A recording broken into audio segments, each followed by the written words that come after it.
नचिकेता और यमराज का संवाद भाग 2। पिछले भाग में आपने देखा कि नचिकेता अपने पिता के क्रोधवश दिए गए वचनों को सत्य करने के लिए यमलोक पहुंच गया।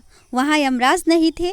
3 दिनों तक बिना अन्न जल के प्रतीक्षा करने के बाद यमराज लौटे और नचिकेता की धैर्य तथा सत्यनिष्ठा से प्रभावित हुए। अब आगे सुनिए। यमराज ने प्रेम से नचिकेता की ओर देखा और कहा, वत्स, तुमने मेरे द्वार पर 3 दिन और 3 रातें बिना भोजन और जल के बिताई।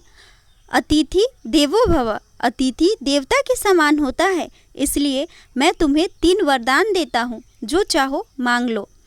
नचिकेता ने हाथ जोड़कर विनम्रता से कहा, हे प्रभु, मेरा पहला वरदान यह है कि जब मैं अपने पिता के पास लौटूं तो उनका क्रोध शांत हो जाए, वे मुझे प्रेम से अपनाएं और उनके हृदय में कोई दुख ना रहे।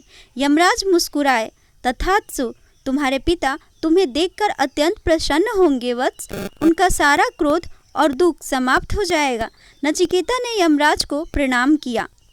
फिर यमराज बोले, अब दूसरा वरदान मांगो। नचिकेता ने कुछ क्षण विचार किया और कहा, हे धर्मराज, मैंने सुना है कि स्वर्ग में न दुख है, न भूख, न मृत्यु का भय।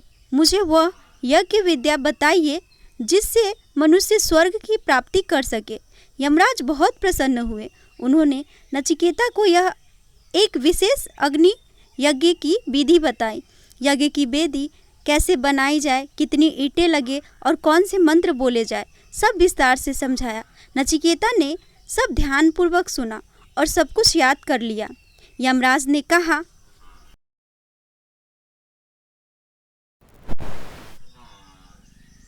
वत्स, तुम अत्यंत बुद्धिमान हो। यह यज्ञ अब तुम्हारे नाम से प्रसिद्ध होगा।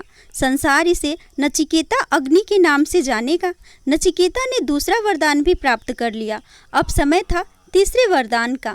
यमराज ने गंभीर स्वर में कहा, नचिकेता, अब तीसरा वरदान मांगो।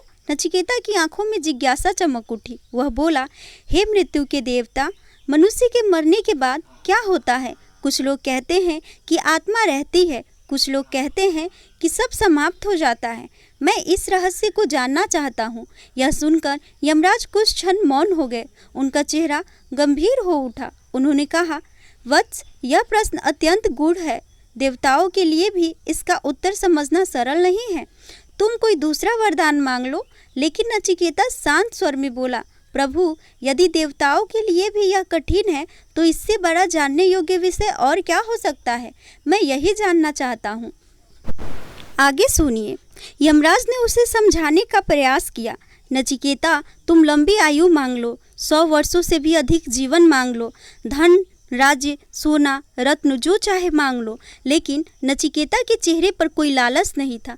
यमराज आगे बोले, मैं तुम्हें विशाल साम्राज्य दे सकता हूँ, असंख्य हाथी, घोड़े, रथ और सेवक दे सकता हूँ। फिर उन्होंने कहा, स्वर्ग की सुंदर अप्सराएं, दुर्लभ सुख और संसार के सभी भोग तुम्हें मिल सकते हैं। बस यह प्रश्न मत पूछो। पूरा यमलोक जैसे शांत हो गया। सबकी दृष्टि नचिकेता पर थी। क्या एक बालक इन सब प्रलोभनों को ठुकरा देगा? नचिकेता ने धीरे से मुस्कुराकर उत्तर दिया, हे यमराज, ये सभी सुख क्षणिक है, आज है, कल नहीं रहेंगे। धन कभी मनुष्य को पूर्ण संतोष नहीं दे सकता। वह आगे बोला, जीवन कितना भी लंबा क्यों न हो, एक दिन समाप्त हो ही जाता है। आपके दिए हुए रथ, नृत्य, संगीत और वैभव भी नश्वर है। नचिकेता की आवाज़ अब और दृढ़ हो गई। मैं उस सत्य को जानना चाहता हूँ जो मृत्यु के पार है। आगे सुनिए फिर क्या हुआ। मैं जानना चाहता हूँ कि आत्मा का रहस्य क्या है। यमराज पहली बार उस बालक को देखकर भीतर से प्रभावित हुए। उन्होंने मन ही मन सोचा, यह साधारण बालक नहीं है जिसने धन, वैभव और सुखों को ठुकरा दिया। वह वास्तव में ज्ञान का अधिकारी है। यमराज के मुख पर संतोष की मुस्कान फैल गई। उन्होंने कहा, वत्स नचिकेता, तुमने प्रिय क्षणिक सुख को छोड़कर श्रेय सच्चे कल्याण को चुना है, इसलिए अब मैं तुम्हें वह ज्ञान दूंगा जो दुर्लभ है। नचिकेता की आंखों में उत्साह भर गया। अब वह उस महान रहस्य को सुनने वाला था जिसे जानकर मनुष्य मृत्यु के भय से मुक्त हो जाता है। भाग 2 समाप्त।